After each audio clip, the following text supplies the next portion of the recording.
There we are. Hello and welcome.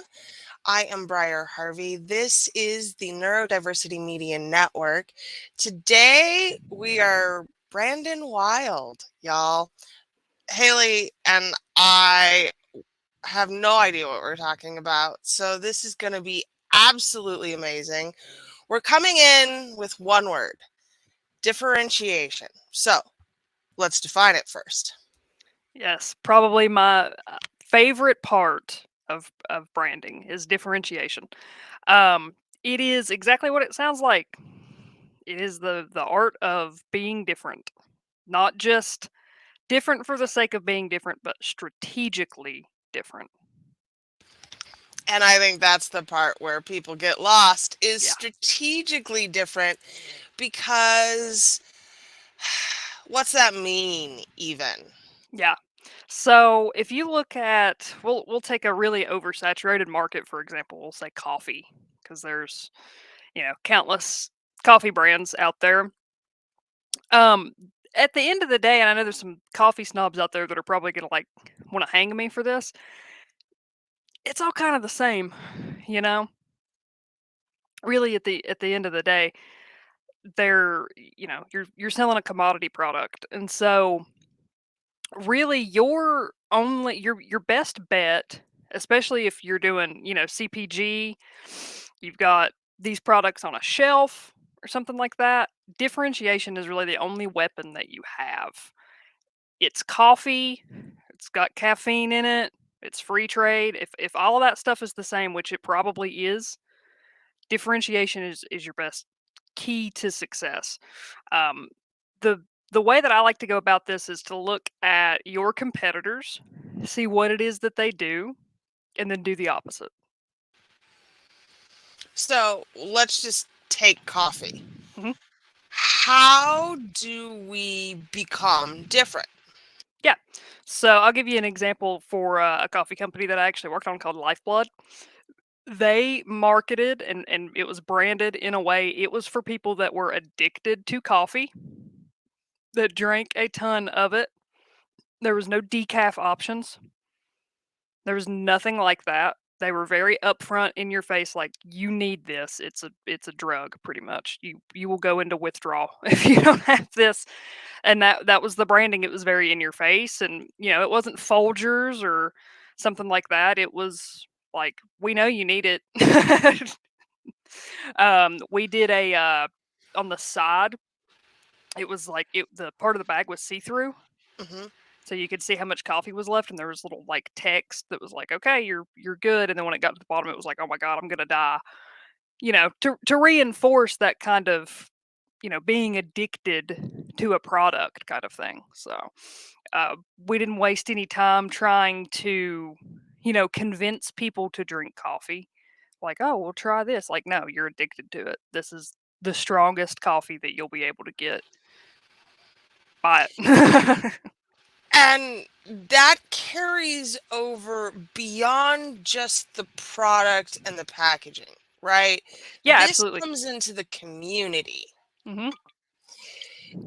How do we, in this example, do we talk about them as addicts? Is it, what do we do to build out a sense of connection?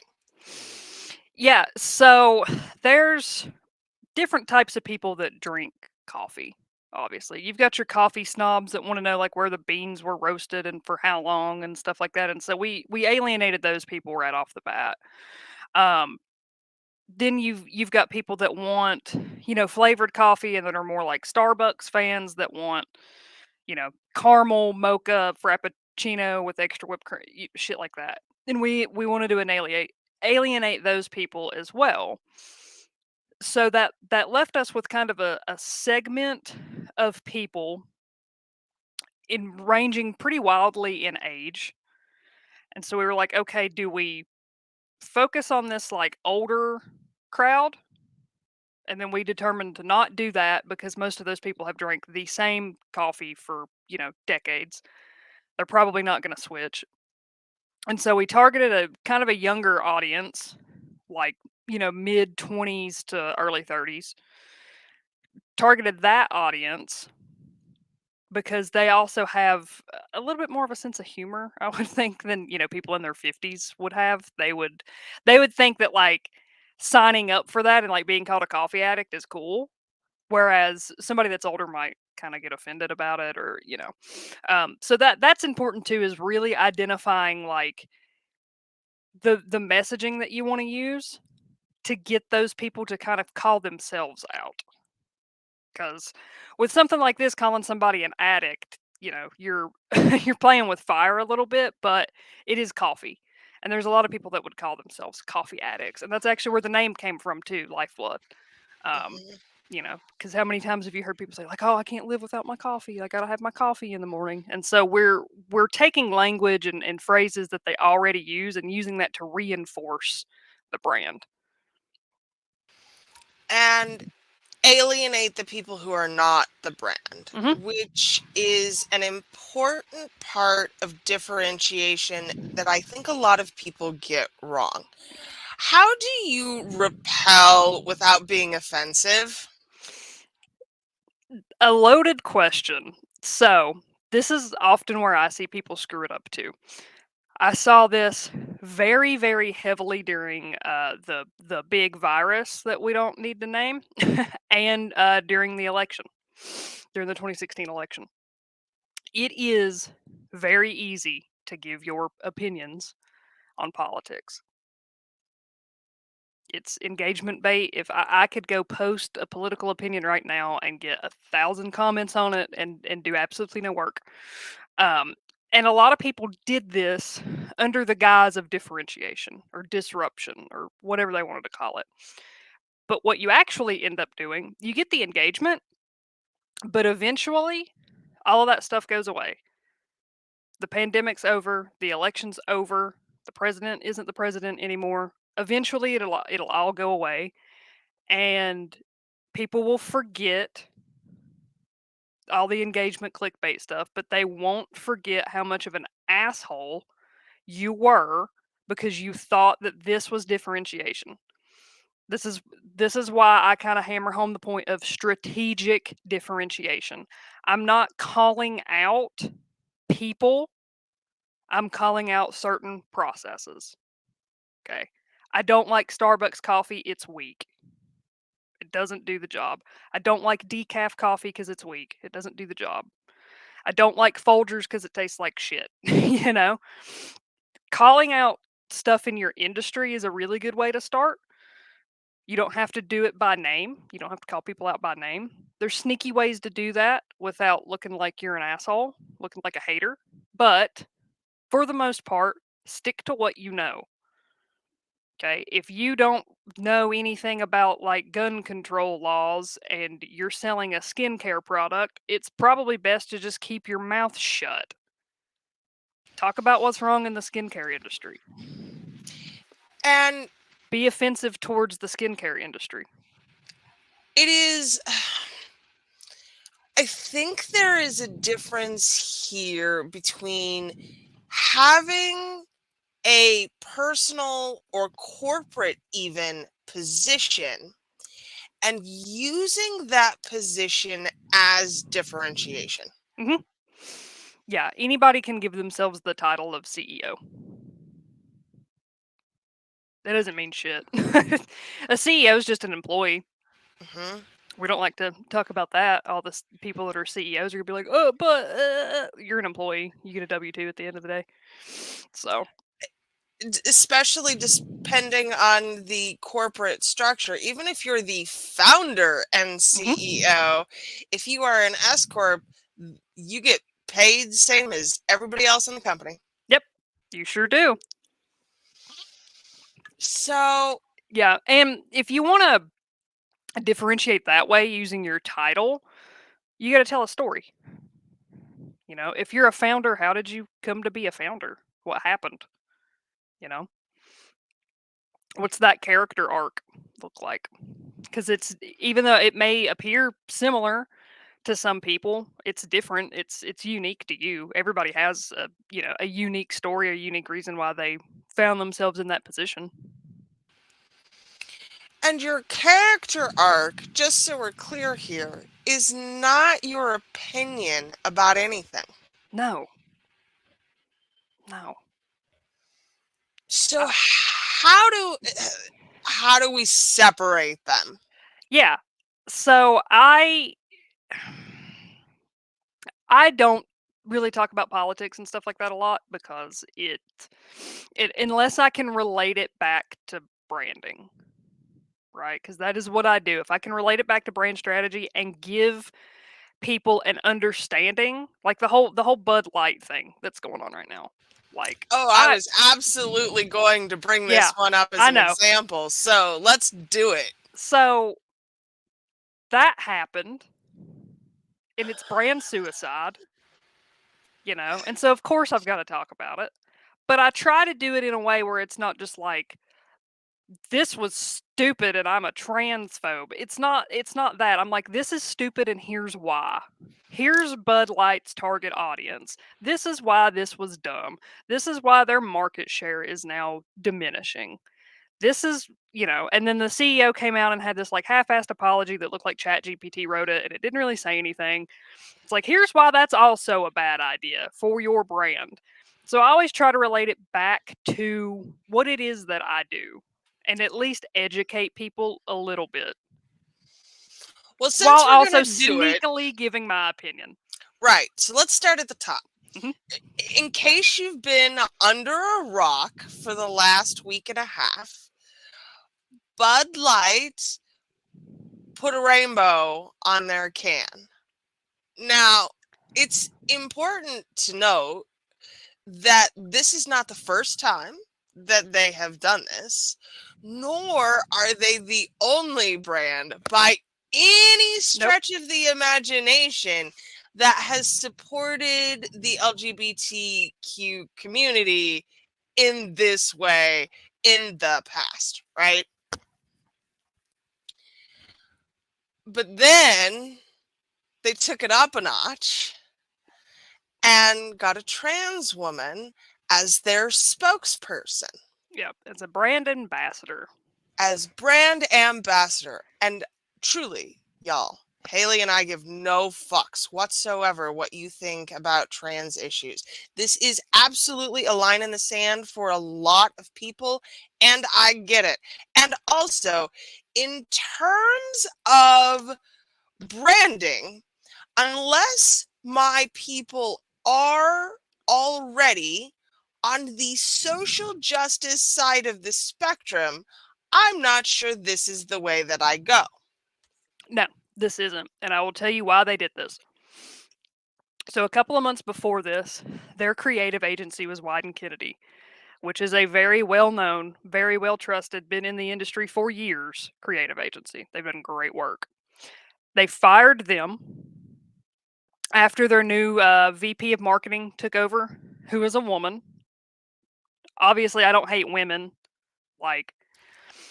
but her LinkedIn was very, pronouns and progressive and this and that and woke and stuff like that. And so you could kind of see the writing on the wall. Then they fire their creative agency. They hire another one that's not as well known, that's not as big, that's not as trusted as Wieden+Kennedy was. And then they do this. That is a VP of marketing that is completely fucking out of touch with their ideal audience, that does not realize that you are selling a commodity product. Beer is a commodity product. Bud Light, especially. It's cheap. You buy a ton of it at once. And they've always She, competed in that market. Like, yeah, it's the frat boy beer. right. It's better than PBR, mildly. I think that's debatable, but that's not what we're here for. Yeah, like I don't drink anymore, so I mean I don't really give a shit either way. No. But but it was a vice president of marketing that wanted to show what her opinions and her values and stuff were rather than the company. If it were me in that position, I would have brought back the Real Men of Genius ads. and just put a modern spin on it. Because those ads were fucking hilarious. And I loved them. Like the ones that they ran in like the late 90s, early 2000s, those were great. And you could have a field day with them now. So it's worth noting that that VP that we were just talking about has been given a leave of absence. Yep. Yep. And And something else too that I want to point out. So they did this, and then the backlash happened. Bud Light tried to say, or Anheuser-Busch rather, tried to say that it was a low-level marketing intern, basically, that made that decision, and that no C-level executive was aware that it was happening. That's absolute bullshit. You do not fire an entire creative agency as an intern. That does not happen. There is no way, no company on earth that would have let that happen. Everybody knew.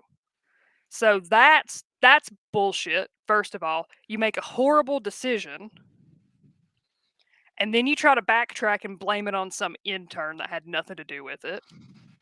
And then you release a new version of like the Clydesdale commercials to try to like pull back, and it's too late at that point, and everybody knows that you're backtracking. And then your CEO, who used to be in the CIA, by the way, he's a Fed,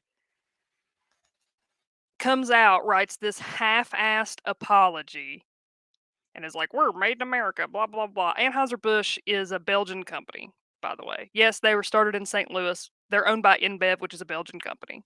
So if all of you are buying Budweiser and you're all rah rah America, you're still buying from a European company. I hate to tell you, the branding worked and you fell for it. So yeah. So that's now, how you don't handle shit like here, that. here's the part that is interesting to me, and it can go a lot of ways. The fact of the matter is that year to date, and I know we're only a little bit into the second quarter, but all this controversy has actually been really great for the stock prices. They're up $10 on the year. They dropped a little bit. They did. There was an immediate spike when they lost quite a bit, but overall on the year they've seen growth because people talking about them. And as they say, no news is bad news, except this is not good news. Well, and this is something else too, and I'm just going to call out this group of people. There's a lot of people that were like, "Oh, fuck this, I'm never buying Bud Light again." And they stuck to their guns for about 2 weeks and then realized they don't like Coors Light or Miller Lite or whatever. And so what do you think they do? They quietly, once it all dies down, they sneak back in and they buy their 12-pack of Bud Light. So And if you're really sick of companies doing this, you've got to stop spending money with them. It's just how it is. They're a $1 billion company. I'm not saying we're going to shut down Anheuser-Busch overnight. That's ridiculous. But if you really want to hurt them, you got to stick to your guns. And that's another point of differentiation too, just to segue back into that, is like you can't differentiate, and then when you start seeing what that does with your audience and stuff like that, back up and go, "Oh shit, wait a minute, we didn't know. You're in it now. You made your bed." Right, like almost at this stage of the game, the appropriate response for Anheuser-Busch would not be a half-assed apology. It would not be a temporary leave of absence for their marketing director. It would instead be, well, this is the bed we've made. Now, how do we get people in it with us? Yep. And do you double down? So, yeah. How do you get people in the bed with you? Well, you could, and I think it might be too late to do this now.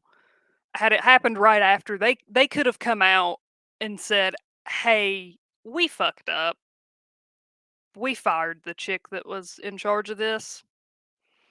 You know, that's our bad. And just own up to it and, be an adult, right? I think it's too late for that because they did try to blame it on some intern, and then their CEO wrote that like really stupid apology. So now I think you're kind of forced with, do you just let it die down and see if you can go back to being the frat boy beer and nobody notice, which is honestly looking like what they're probably going to do. Because like I said, there's people that they're like, "Well, fuck Bud Light, I'll never buy it again," and then 2 weeks later they buy it because they realize that they don't like any other beer because they've drank Bud Light for 30 years and they're used to it, and we're creatures of habit. So I think that's what they'll end up doing, or they could, completely double down on it and sign up more trans influencers. Be like, "This is the trans beer now."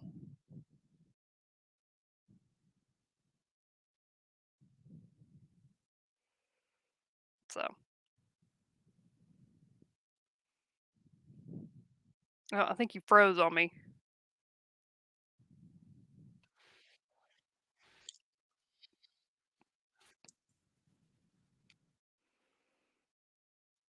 Are you there? I think you froze.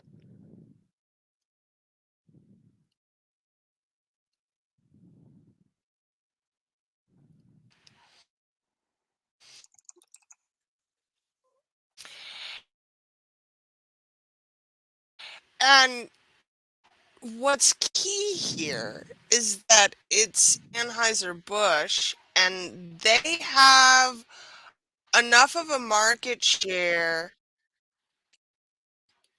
Oh no. Yeah, you Am I froze for a there? little bit, like right before you. Yeah, can you hear me? Is it me? I I don't don't think know. it's me. Okay. Oh shit. We may have to try this again, y'all. I'm Oh, going hang on. to. No, I think it's you, Haley. Shit. Okay.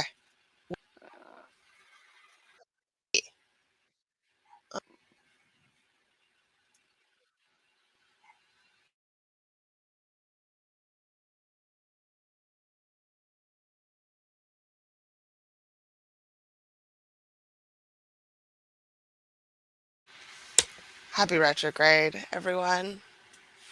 Just bear with us while our tech does whatever our tech does. Are we How good? about now? Are we good? Are we good? I, Can you hear me? I can. Okay. Yeah, you just like Amazing. froze on me for a little bit. I don't know what was going on. So It's fine. It's Mercury Good. retrograde. I That's true. continue to maintain all of our problems. Okay. What the The first hell? person that can come up with like an integration for Google Calendar that tells you when all this shit is going on is going to make a killing. I feel like there are some calendars already that you can subscribe to, but Now I want one that integrates with my like scheduling calendar. oh, that would be amazing. Right? So okay, now I remember what I was saying. The thing about Anheuser-Busch is that they have the market share to be able to weather this kind of Mhm. storm. Most of the businesses that we're talking about, though, do Don't. not. If this kind of shit goes down, it's the end, right? Yeah. That's why it's very, very, very important when you first start to figure all of this out. That way you've got a game plan and you don't stray from that game plan. This is going to sound crazy, but those limitations and that box that you have to play in actually give you more freedom. You have to have some limitations if you really want to be creative. You can ask anybody that's creative this. Like, it's true. Shakespeare did it with iambic pentameter. Musicians do it with tempo and key changes and stuff like that. Like, you have to have some limitation. And in your business for strategic differentiation, you need a game plan to stick to. So you don't ever be like, oh, hey, look at that shiny thing. No, no, this way, this way, this way, this way. And that's for your customers' benefit Mhm. just as much as it is for your benefit. Yeah, absolutely. Because it's really easy, especially if you're doing products or retail or stuff like that. You start to get a little bit of traction, and you start to sell this product, and then you think, oh well, a little bit was good, so more must be better. And then you come out with a ton of products that maybe don't sell as well, but you've wasted all of this money in R&D and in producing them and getting packaging and the overhead that comes with that, and you don't get a return on your money because it's not aligned with what that original thing was. If you stick to the game plan, you can come out with new products, but they have to be in line with what you're doing. Because not doing this, you're going to alienate your current customers that loved what you were doing. They'll be like, yeah, well, I used to buy from that brand, but you know, they kind of started doing this thing, and I don't really like it, and now their products are more expensive, and they've got a lot more, and it's just kind of overwhelming, and so I switched to this other brand. So I think when people think about brand guides, it's, a piece of paper with some fonts on it and potentially some Not color mine. choices. Not mine. And okay, what's on your brand guide, Haley? Yeah, so that's a brand identity guideline, and those are super important, and I do give those to my clients. This is basically it's a visual guideline. Here's your logo. Do not squish that logo. Do not stretch that logo. Do not use backgrounds that make it blend in. It's stuff like that. It's very, visually, applicable. Strategy guidelines are a little different. An average strategy guideline that I will do is probably about 40 or 50 pages. It has everything about your brand on it, start to finish, and it will guide you at least for the next 10 years. It has competitor analysis on there. There's a gap analysis. There's a SWOT analysis that you put up against those competitors. It's why you got into business in the first place, like your reason for existing. It's different marketing channels that you can use. There's touch point guides in there. There's a user journey. There's an ideal client avatar. It is packed with information. I had a client, I did brand strategy for her about 2 years ago. She messaged me about a week ago, was like, hey, I'm having my website redone, and she needs to find like, stock photos or something for it. Do you have any of those? Or do you have guidance as to like how to find them? Like she needs like a visual guide for this. And I was like, yeah, if you go to your strategy document and you flip it to this page, send her that. She goes, "Oh, okay." And she sent it to her and she was like, "Yeah, that's great. That's all she needed." I'm like, "Yeah, I know." If you hire a copywriter and they need to know like what tone of voice and like how you message and stuff, you flip to that page and send it to them. If you're running ads, you flip to this page, you send it to them. So, that's a what I like to call actual fucking branding strategy. Strategy, right. Yeah. So it's got mostly, it's not visual. Mostly it's awareness. Mhm. Yeah. So let's talk about how you start to develop that awareness for yourself. Yeah. So, a lot of it is trial and error. And there's a lot of people that don't want to hear that really need to fucking hear that. Like, I know that this creative strategy thing is a very high level, at the top, visionary tier of thinking. This is not down like in the ditches, like, oh, we need to segment this audience and stuff like that. It's not funnels and landing pages and all of this other shiny shit that I know people talk about, like, oh, you can make six figures with this funnel. I don't do shit like that. Well, and I think truly that's an avoidance Mhm. tactic. That does It is. not make you money. That allows you to avoid the fact that you are not making money. Mhm. Yeah, keep spinning your gears on all that stuff. And I'm not shit talking any of that. Like, copywriters might as well be magicians to me. I don't understand that shit at all. Like, I've got mad respect for any decent copywriter because it's way beyond me. But this branding shit is hard. And one of the reasons that it's so hard is I put a very, very, very big emphasis on making sure that you know why you're doing it. Because I don't want people that come to me and they're like, oh, well, I see so many entrepreneurs and it's just the easy money train. Like, no, you are going to burn out and you'll die if you go that route. You can only say, I want to make an impact and use that as a mask for I want to make a ton of money for so long. I've seen it a million times. So, And this is the knowing here that allows you to actually do the things that you want to do in the world. Mhm. I think this is a difficult question for me because, in general, whether I'm doing it well or not, I'm always trying very hard to do the thing Mhm. that I am good at. Yeah. How does one who is perhaps not so certain in that figure out what they know, what they're good at, and how to make that theirs? You try. Oh, Haley, you're just breaking my heart I here. know. I'm sorry. Listen, I didn't know I was good at Photoshop until I sat down in it. And I wasn't when I started. I was really bad at it. And I started at a time YouTube didn't exist. Dating myself a little bit, but YouTube didn't exist. So it was basically sit down and click buttons until you figured it out. It took me years to be able to know that program like I do. And I still learn new stuff about it. I learned something new the other day in it. This fucking slider that I didn't know existed changed my life. I learned about it like 2 months ago. I was like, "Oh my god, where has this been?"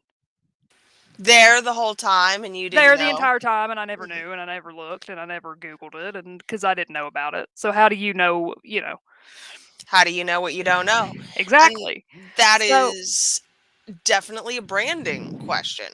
yeah. I had I had a client that came to me and we talked about this last time. They're usually always in the burn it all down stage. I'm done, I'm sick, something's got to change. And that's an ugly stage to be in, but I like people that are in that stage cuz they're hungry to change something. And if we can take away all of the stuff that they've been told by coaches and gurus and stuff like that, like, oh, you have to do it this way, you have to use these systems. If we can get past all of that and we can strip all of that shit away, we can get to the real good stuff.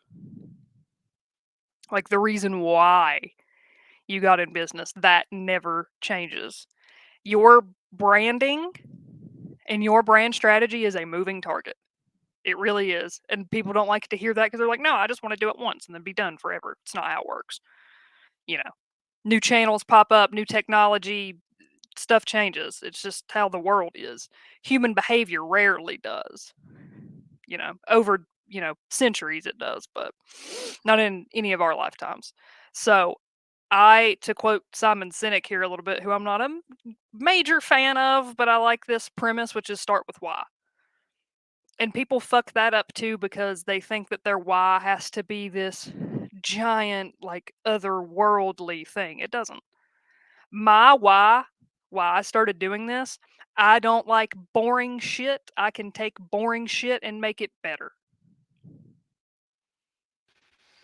So, not to put you on the spot here, but Please do. let's differentiate branding and coaching. So, I want to make a snarky joke. Please go right ahead. It's like branding actually fucking works.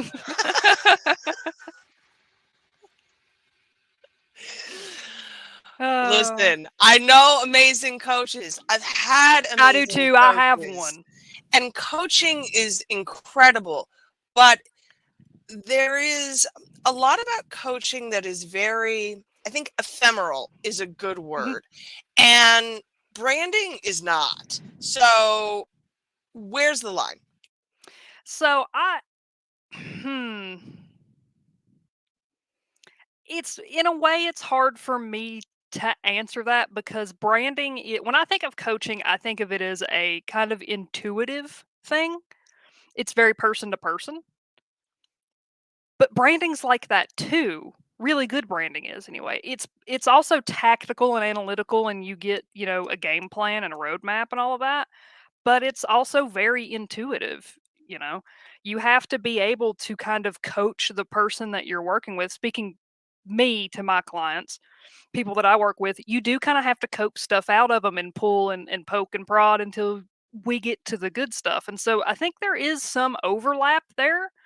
It is a little bit, especially the way that I go about it with looking at the person's actual identity. There is some overlap with coaching and branding there. I think, and again, not shit talking coaches. I've had some really good ones. I've got a really good one right now. Um, I think a lot of it is just feel good stuff though. And there's a lot of coaches out there that they want you in so they can turn around and brag about how much money they made. I saw this on Facebook the other day. Actually, I don't remember who posted it, but we were talking about how kind of scummy it is, in my opinion, for coaches to constantly post about how much money they make. I, Mm-hmm. I understand why people do that. Um, if I ever do anything like that, please come find me. It means that I have been kidnapped and I am in trouble. Like I am doing this under duress. But there was a comment on it that said there was this woman, she had saved up like, I think it was like 10 grand or something like that. My camera's being crazy. Doing it again. There it goes. I'm just going to have a floating box on my head for a little bit, but there was a woman, she had saved up like, she was really early in her career and saved up like 10 or 15 grand or something like that. And there was this coach that she had followed for a little bit and she finally decided like I'm going to take the leap. This is what I need to do for my business. Like I'm going to do it. And so she sent this woman like 15 grand or something like that. The coach immediately turned around and was like, just signed a $15,000 client. It's like her at a pool in Cancun or something like that. She was like, I went into credit card debt to be able to do that. And it made me feel like shit. So Mm-hmm. yeah, that's what a lot of coaches are, sadly. And arguably, differentiation wise, these coaches are brilliant. No? Yeah. No, they are. There's so many of those types coming up though. There's so many of those types of coaches. It's starting to not be differentiated. You're just like, oh, they're just another, money hungry whatever. So the coaches that don't do shit like that, my coach that I have, she posts about like the new chicken coop that she built and and stuff like that. She's never once posted about like how much money she makes or anything like that. But that was one of the reasons I was like, yes, her. Mm-hmm. And because there is real attraction in that kind of marketing with the expensive vacations and the fancy clothes and the fancy purses and the red bottom shoes that works for people to give money but not necessarily get a product or service as a Hmm. result. Yeah. So, And I think something that if people were really honest with themselves, you need to ask yourself, do you want like the red bottoms and the constant vacations? Is I that would be what so fucking exhausted. I I would gotta I be would hate that. really honest. I would That hate that that. sounds my idea of a fucking nightmare. Yeah, I don't want that at all. I want like a new truck and enough land to like have chickens and goats. Somebody promises me that, I'm like, okay, you get my money. You know? So you really, for anybody that wants to, and there's some people that legitimately do, they want that kind of luxury lifestyle and like the nice cars and stuff like that. If that's you, hey, go for it. Like we're not all the same, but I think before you spend money on somebody like that, you really need to ask yourself, like, is that what I want for myself? Is that really what I want? And that's a hard question to ask, and it could take years to answer it, but it's worth asking. So I think the question here is, how do you determine when a brand has differentiated itself despite having bad products or services? I'll give you a really good example. Liquid Death. Say more. I know where this is going, but say more. It's water. In a can.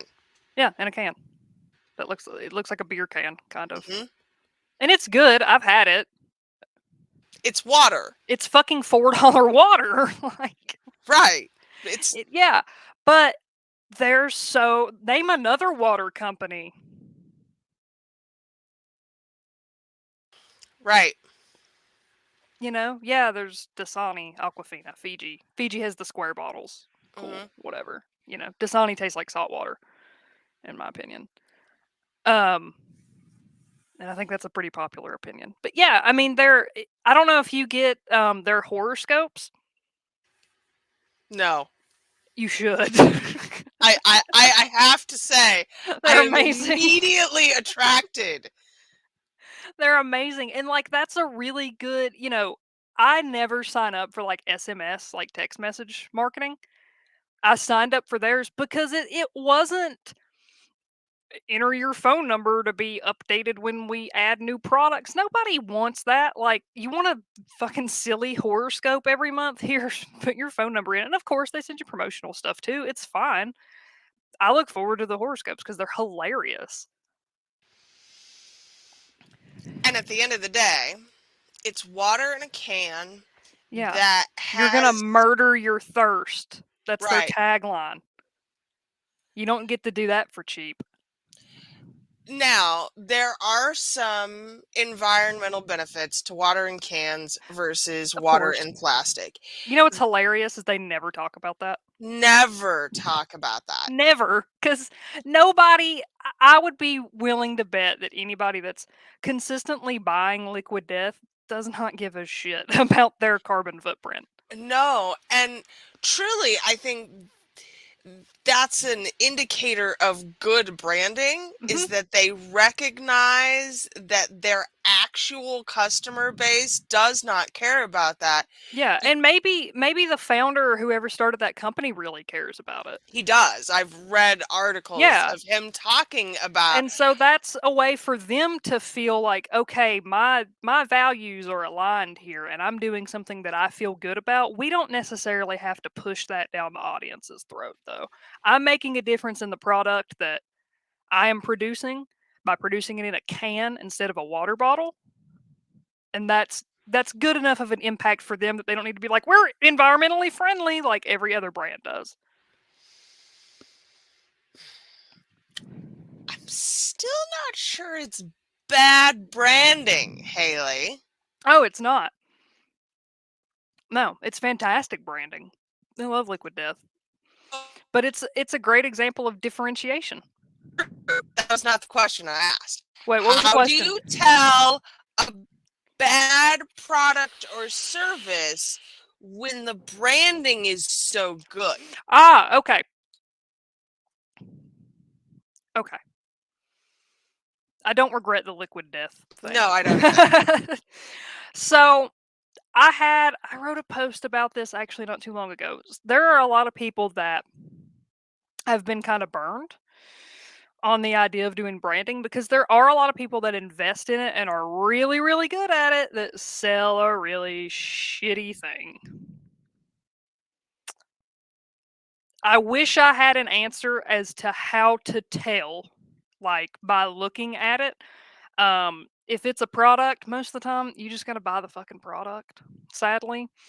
But the way that it's marketed, I think you can tell a lot. Again, going back to the Coach example, if it's constantly a bombardment of how much money these people have made and never the process that they use and the results that they get their clients and stuff like that, it's probably not good. So it's not, I can't use a brand to recognize a bad product or service. That's what you're telling me. Yeah, unless you've had previous. I mean, we've all bought from brands we don't like. Right. Okay. That's a fair enough answer. Yeah, I wish I had a better answer, but I don't. No, it's fine. You know, you just have to, and this is super cliche, generic advice, but it works. You just got to trust your gut. You know, some of the best advice I've ever heard is if the answer ain't fuck yes, it's fuck no. And everyone watching this who does not have a sacral authority is like, what the fuck are you talking about? Or, think about it for a couple of days and, yeah, I have that. So, I know within a few seconds it's a yes or no. Mm-hmm. So, I think too that brands are deceptive, and Liquid Death is actually a good example of this because their consumer doesn't care about the environmental footprint, but the brand itself does, which is why it comes in a can and not a bottle. and it's also a point of differentiation, and so that works out for them too.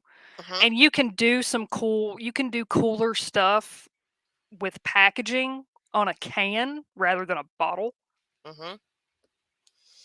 They have those cool like etched bottles and stuff, or cans.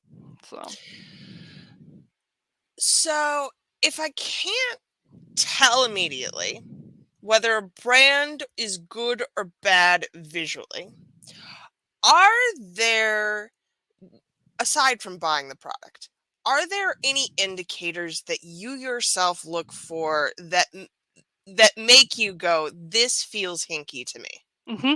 So this is where visuals are really funny. You can buy a bad product that visually their brand looked very solid. You will almost never buy a product that might be good if their visuals are shitty. We've all been to a website where we're like, I don't know. Like, this is looking kind of sketchy. The product might have been awesome. It might have been life changing, but you'll never know because you'll never buy it. What's a sketchy visual? We know. Have you seen that picture of it's like this tie-dye background and there's a frog, and in Comic Sans it says graphic design is my passion. Any website that you went to in the 90s, we didn't know better then. But you look at it and you get that feeling, you're like, man, this doesn't look like it was made in the last 10 years. This looks outdated. This is, the colors are too saturated. It looks like a kindergartner did this. Why is this freaking me out? And you may not, like, I can look at, a logo and be like, that's off center, the colors are clashing. I can look at it in a technical way because I do this, but somebody else, you'll get that same feeling. You just might not understand why. You don't have the technical know-how to put it into words. But everybody can look at something like that and be like, I don't know.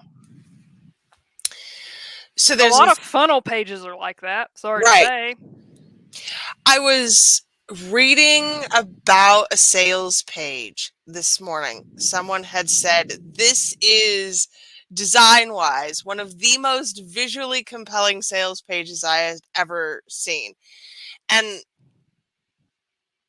I will say it was designed to look like a mock-up of a Google Doc, right? So it had the whole like header up at the top and there were comments on it. It was very compelling. But the number of comments on this post of, I can't read this, I don't know what's for sale here, this looks wrong to me. So I feel like there's clearly a line between design is form and function. Right. But if I don't know if I don't know, and I'll give you an example here. My designer says to me that when I am making things in Canva, my problem is always that I don't understand white space. And I'm Mhm. like, can you say more to me? And she's like, well, you don't prioritize things visually. I'm like, I have no idea what that means. She spent probably 45 minutes, bless her heart, trying to explain this to me. I think kind of I have it, but I'm not a designer. I work Mhm. in Canva because it makes me look good most of the time. I still don't understand what I don't know. And Yeah. I think that's true for a lot of people. We can look at something visually and go, I don't like this, but not know why Mhm. I don't like this. So you're just saying trust that instinct of I don't like this? Yeah. Okay. Literally. Like it's that simple. If you can't if you have the best designed sales page ever and nobody can fucking read the text because it's 4 point, the designer did not do their job. Period.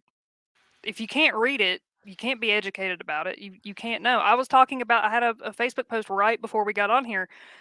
This is one of the reasons that I love packaging design. You don't have a lot of space to work with. It is a true skill to be able to design packaging in a way that gets attention and sells the product. You don't get a whole social media profile with like value bombing on it. You don't get a long form sales page. You don't get all of the copy in the world. You have to decide what is important and what makes its way on that label, and nothing else will fit. And if it's a small product, you have even less real estate Exactly. to It's work like, with. okay, what do we want people to see? What does everything else on this shelf look like? What would make me go, oh, okay, I'm going to look at this? And at least get somebody to take it off of the shelf and read it and, flip it around. That needs to be the goal. And that's something else with the design too. And I see this a lot, specifically with graphic design. You need to figure out the one goal for what it is that you're designing. Is it to catch attention? Is it to stop somebody from scrolling? Is it an ad? Are you trying to inform somebody of something? Do not make your graphic content carry a heavier load than it is supposed to. This is why you see logos that are super like complex and stuff like that. It's because everybody's like, oh, it has to do our marketing and our advertising, and it has to be identifiable, and it has to sell the product. No, it's a logo. It needs to be identifiable. That's it. That's all it needs to do. Mhm. You know, you've got a square graphic that you want to post on Facebook. What does it need to do? If you're a copywriter and your copy is like super solid and you're really good at it, I can guarantee all that image needs to do is stop somebody from scrolling so they read your post. You cannot cram all that copy in a square image. It's never going to work. But you see people try. Mhm. Yeah. So, and the value, especially on a physical product, Hmm. cannot be understated here. But I think where I want to leave this is how do you decide what's important? What do I need to put on that physical real estate or in that ad? If my goal is to stop someone, Hmm. what absolutely has to be there? Yeah. So it depends on the brand. I will give you an example because I've been drinking a Red Bull this entire time. Red Bull has a ton of brand awareness. They don't Mhm. need help in that department. If I go to the gas station and I get a Red Bull and I drink sugar-free ones, I'm looking for that logo and I'm looking for this blue color because this light blue is the sugar-free. That's it. That's all That's they it. need to do because they're Red Bull and they're a really big company and they have a ton of brand awareness. Okay, so I'm not Red Bull. I'm a Exactly. new energy drink upstart. Hmm. I potentially, in my opinion, taste better than Red Bull because I think Red Bull tastes like trash. I am more of a Monster fan. I will admit I like the zero sugar Monsters. They have started giving me headaches recently, so It's the the Red Bulls don't. taurine. Yeah, so I think it's the erythritol, Oh, the the artificial sweetener. I artificial think because sweetener. this doesn't have that in it, and these are fine. So yeah, I'm upset about it too, but here we are. But how do I indicate to you then, who is clearly in the market for a new, better, Hmm. sugar-free energy drink, that my energy drink is worth trying? Yeah. So if you look at a cooler, you go to a gas station, you open the cooler, you're gonna see Red Bull, you're gonna see Monster, you're gonna see C4, you're gonna see Rockstar. What's that other shitty one that kind of looks like Monster? Rain. Make it look different than every single fucking one of those. Your job is to get somebody to be like, oh, what's that? And pick up that can and look. And then, so from this far away, you're looking at it at the cooler. All you can really see, if I pull it all the way back here, I don't know if my camera will focus. All you can really see is the logo and the colors, right? If it's here, you can read it. You need to catch attention so they pick it up Pick it up. and read it. Hmm. And then in the copy, in the words and stuff like that, educate them a little bit. Be like, we don't use the same artificial sweetener as Monster. This won't give you headaches or a heart attack, which I learned that stuff does. Yeah. This has more caffeine than whatever. This has antioxidants. This has potassium. This is better for pre workout. Blah, blah, blah. Whatever your little angle is. The job is to catch attention. You catch the attention, they pick up the can, and then they educate themselves. Okay, so that works for a physical product. Mhm. What if I am a service?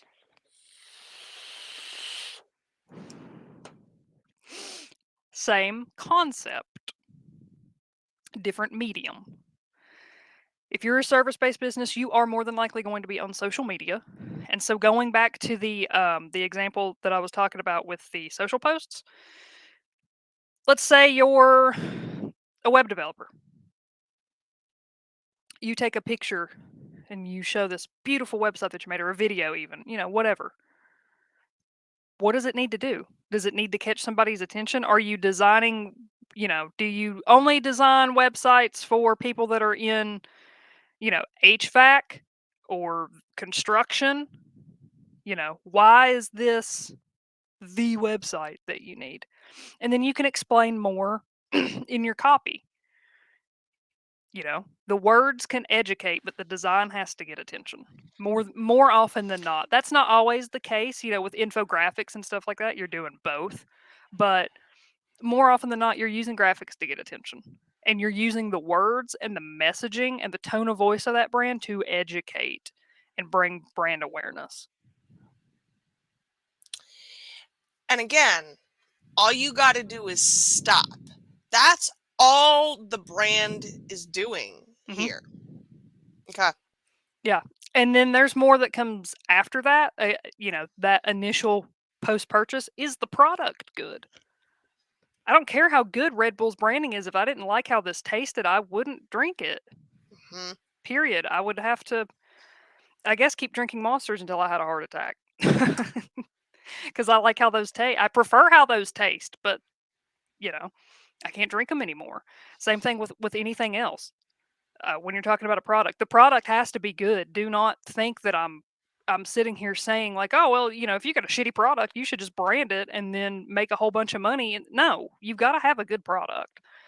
That's the bare minimum that you have to do. Hmm. You got into the bar and paid the cover charge. Congratulations. That's what you have to do. Everything else around that, once somebody decides, okay, I'll give this a try, and they drink it and they're like, oh man, this tastes great. Oh, you're right. I don't have a headache. I do have more energy. I'm going to go to the gym. And then they get a really good workout in, and maybe there's, BCAAs or beta alanine or something in here. It makes my muscles look a little bit bigger. I'm like, oh shit, that stuff's good. And then I go to their website. And then the website educates me a little bit more, and it looks really good and it's trustworthy. And I'm like, well, I know I already like the product.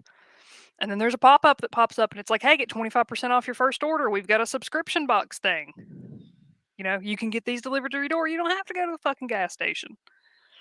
And so then I do that, and then I get the box, and the box looks fucking cool. And there's free stickers in the box. Then I take the sticker and I put it on my car. There's levels to design, but each one of those things serves a certain purpose. It's not all trying to do it all. And y'all, that is where we're leaving it, because next time I'm going to make Haley walk through all of those little steps she just talked about on the buyer journey and tell you how to get there, how to achieve that, how to build those relationships. Because here at the Neurodiversity Media Network, we truly believe that relationships are what we're doing here. And branding is just a part of that. Branding is how you invite me in. It's how you say, you are my people, and I want you to come on a journey with me. So brands are meant to be experienced, not necessarily bought. Yes. Next time we're going to talk about the experience and how you walk someone through that. And I'm really looking forward to it. Final thoughts? Any Unabomber quotes for us this week? Not today. Damn. Wow. Not today. Apparently, I did figure out you cannot write to him in prison, by the way. They just send it back. Oh, really? Yeah, you can't do that anymore.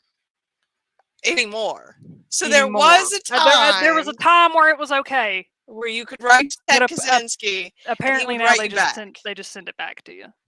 Well, and presumably put you on some sort of list. I think that goes without saying. Truly. So next time, perhaps we'll find out if Haley actually sent that letter or if she just found this out on the internet. Who knows? We'll see next time. Y'all, thank you for being here. This has been the Neurodiversity Media Network. If you have not subscribed, that's at neurodiversitymedianetwork.com. If you are interested in branding with Haley and you want her to build you one of those 50-page brand identity guides, I believe that's at HaleyShane.com. And you should go and you should get one, because truly, this is the beginning of the journey for you. All right, folks, we will see you next time. Have a great day. See you guys.